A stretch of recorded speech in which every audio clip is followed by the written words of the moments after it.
Hello student, let's have some discussion on drug discovery and the feature selection in QSAR. Before we start this discussion, let us be familiar with some common terms. Drug. What is drug? Drugs are natural and artificially made chemicals that produce desired effects in the living organisms when administered by the most favored route. There is another term called drug discovery. What is drug discovery? Drug discovery is a process by which new candidate medications are discovered. It is a lengthy process. Then there is drug design. Drug design is an inventive process. It is a new process of finding new medications based on the knowledge of a biological target. And for that purpose, we should have some clear understanding of the biological target. Now, in the production of a drug, there are different stages, mainly drug discovery and development process. It is a lengthy process. Drug discovery and the development pipeline, it is a complex procedure and only a few candidates emerge as a marketable drug. There may be many drugs, there may be many candidates, and from these many candidates, only a few successful drugs will emerge as in the market. So, in the production cycle of a drug, we may divide them into 2 or 3 distinct phases: drug discovery and drug development. In the drug discovery may include pre-discovery knowledge base. Before the discovery of the drug, we may have some ethnographical database or screening of the biochemical compounds. There are many stages, and before we identify a particular drug as a potential of having these curing the ailment or therapeutic applications, we may search for their potential. It is the stages of the pre-discovery knowledge base. Then, after that, we may select the compound, we may select this bioactive compound, and then after we identify this compound, bioactive compound, we will come to the stages of the discovery process. The discovery process will include different stages: collection, then extraction. Suppose if we have to collect some plants, and from this plant we will collect the plant, and then we will extract the phytochemical there are different processes, and from this extraction we will isolate. In the extraction process there are many compounds, and from these many compounds we will select only our choice compound. That is called isolation. And then from this isolation we will try to identify their structure, the chemical structure, and that process is the structure elucidation. And then after that we will check whether this compound have the potential of curing this particular disease or preventing this particular disease. And so this process will be, summarily we can say that, collection, extraction, isolation, structure elucidation, and coming to trial and test. And here we will try in many compounds. It may range from 5,000 to 10,000 compounds. You know, in the present moment, we are trying many drugs for the COVID-19 lockdown, and in every day we may come across this particular company is doing this research, and so any compounds we are checking, we are analyzing, we are researching on many compounds.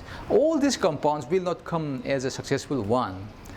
And after we have some good result from this discovery process, then we will come to the stages of the preclinical trial. In the preclinical trial, only about 250 compounds may be selected. It may base on their good result. And this process, discovery process, may range from 3 to 6 years. But in the case of the COVID-19, it is some differences, and because we have tried to shorten this process, I am saying about the 3 to 6 years, it is the conventional process. But after the introduction of the many advanced technology and about this genetic engineering and about the genome editing and all this process, then we may shorten this step, and there are also bioinformatics process, and we are trying to shorten this process. And this is about the drug discovery.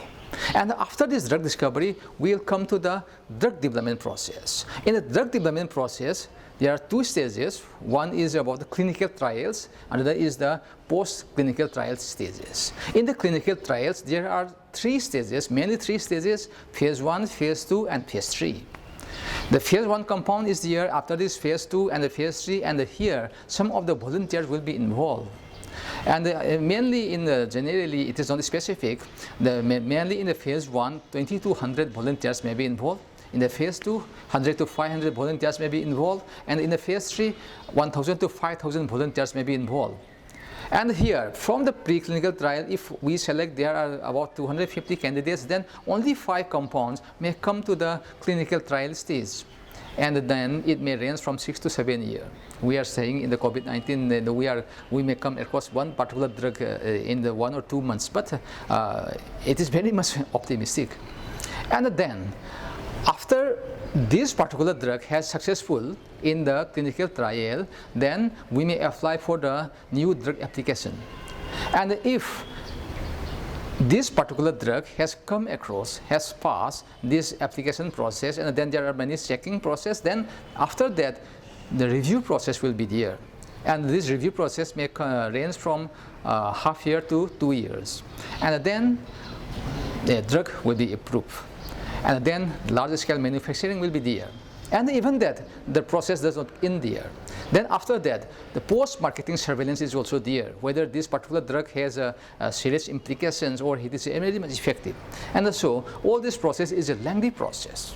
So in this process of a drug discovery, it is a lengthy process and a time-consuming process. According to a paper in JAMA Network, average drug takes 9 to 13 years for production. And it is a very costly process. Estimates range from $314 million to $2.8 billion for a branded drug production in United States. In another study conducted by the Tufts Center for the Study of Drug Development in May 2019, they gave an estimated cost of drug discovery is $2.6 billion. So, in the drug discovery process, there are many defined stages. So, the first one is the target identification, target validation, lead identification, lead optimization, preclinical pharmacology, and toxicology. Target identification, it is the stage where identification of targets involved in the specific diseases are conducted. Here, in vitro research is involved. What is target? A target is usually a molecule integral to gene regulation or intracellular signaling. For example, protein or nucleic acid that can be modulated by a drug, pharmaceutical, or other xenobiotic.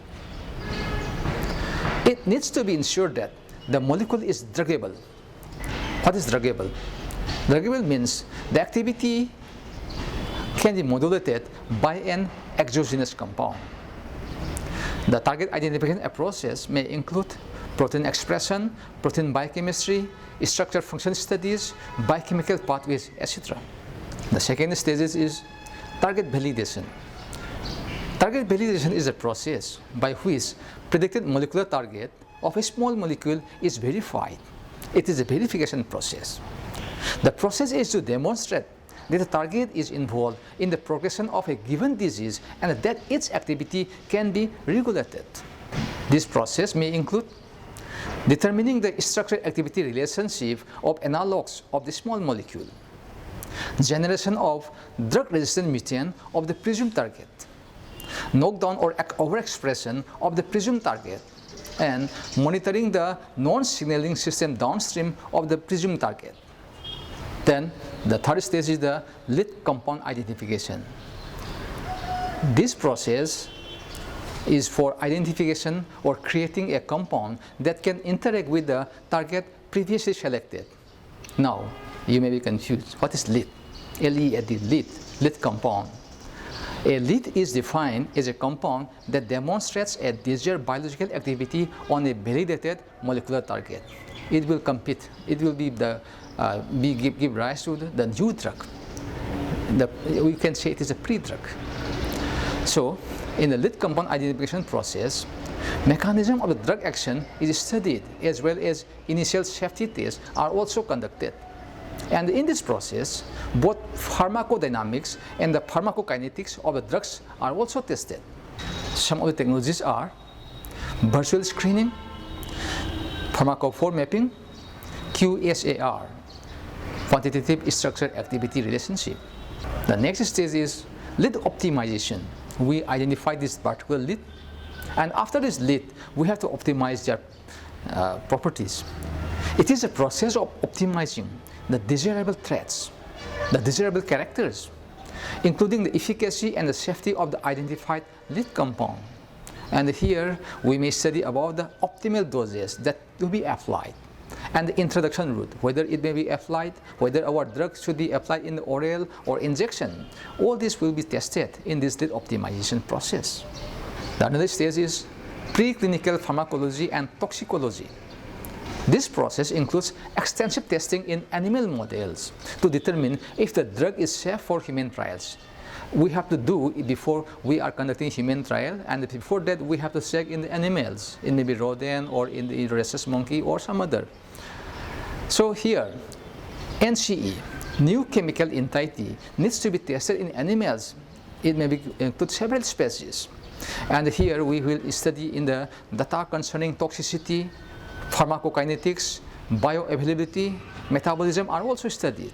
Even though we are injecting or we are giving the oral route, then whether it can be entered into our body metabolism are also have to be studied.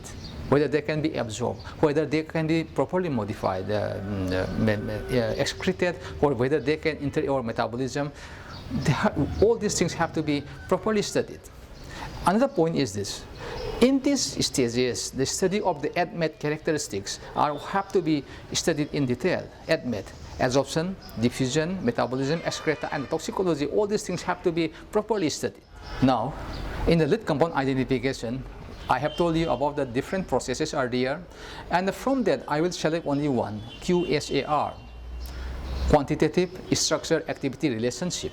What is QSAR? QSAR are mathematical models that can be used to predict the physiochemical, biological, and environmental properties of compounds from the knowledge of their chemical structure. From the chemical structure, we have to find out whether they have this property, physicochemical property, or biological property, or environmental property. It is some sort of the mathematical model. And this model relates biological activity of a molecular system with its geometric and chemical characteristics. And it is very much related with the statistics. In the QSAR, first we will study the structure of the particular molecule, and from the molecule we will find out their molecular descriptor. Molecular descriptor, and it is based on their chemical structure. It may be constitutional, electronic, geometrical, hydrophobic, lipophilicity, solubility, steric, quantum chemical, or topological characters will be studied. And then there are many characters will be there, and from that we will select only some of the character, and then some data, available data will be normalized or standardized, or we will select only a few one. The selection will be we may select in the group, or in the subset selection may be there. Then if there are some extra, some outlier are there, then we have to check whether this one is exceptional one. Then it is the outlier detection, and after that we will perform the statistical test, and from that statistical test then we will come to the result. And the statistical tests we may evaluate, we may use some criteria, R value or R square or Q square, MSE, RMSE, or PRESS will be maybe in use. There are different processes, there are many algorithms, and for that we will study in the later class. In this sense, a QSAR comprises three important parts: determining the activity data to be modeled and hence predicted, and it is about the response variable. Then determining data with which to model, predictors or descriptors. Number three, deciding a method to formulate the model. You may find it very confusing about the QSAR. Now the question is whether a QSAR is easy or it is a very complex one. Here, you have to supply some independent variables. You give them some character, and the one dependent values. The dependent value may be your biological properties or about the physicochemical properties, and then calculate through some software, computer software. Now you will get some result. The question is whether this result is applicable or not. Main issue is whether your result can predict and represent the true medicinal or chemical properties of the compound concerned. Then you have to be careful here.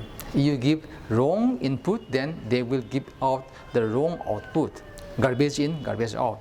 By garbage means noise in data, some errors in data, some mistakes in data.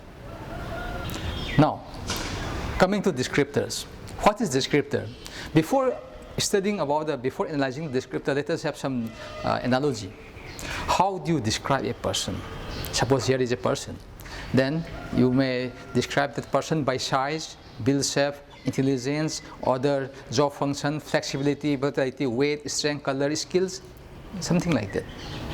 Just like that, you can describe a molecule. How you describe a molecule? Length, weight, shape, flexibility, color, aromaticity, complexity, chirality, reactivity, lipid solubility, something like that. So it is just like describing a person. Just like that, you may describe also a chemical. How do we define? Molecule have a topology, how these things are connected in this manner. So in this case, we can describe a particular human being. Molecules are also 3D objects, just like our human being. And then molecules also have surfaces, just like our body have surfaces. We have our skeleton outline, then we have skeleton 3D structure, and then with all this, our structure are covered by the surfaces, just like these molecules also have surfaces. So our mode of describing the molecules depend on how these properties could relate to our desired response. And here is also chirality. Many molecules are chiral, just like our hand. And the flexibility, I can move from something in this manner, just like the molecules, the bone and then atoms in the molecule can move from one side to another side. So they have flexibility, just like our human beings are also flexible. And it is very, very much like describing a human being. Just like that, you can describe a chemical molecule. Coming to this, molecular descriptors.